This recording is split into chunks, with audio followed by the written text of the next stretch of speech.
Tumbling, Bidel, tumbling. Ito si Bidel. Pag lagi akong dumating, nakikita ko niya, lagi nagkaganito to.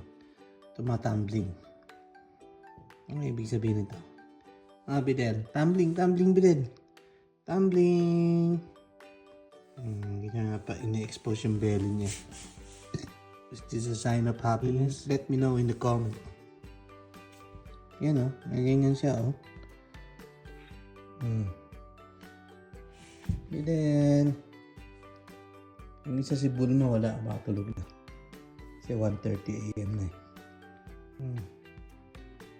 Masalubong sila para rin silang dog sumasalubong. Siyang umiikot. Tutuwa siguro siya kasi nandito na ako. Bidel? Tulog na, Bidel. I'm drunk. Di pa tayo, huwag ka na mag-tumbling-tumbling dyan. Tara na. Let's go.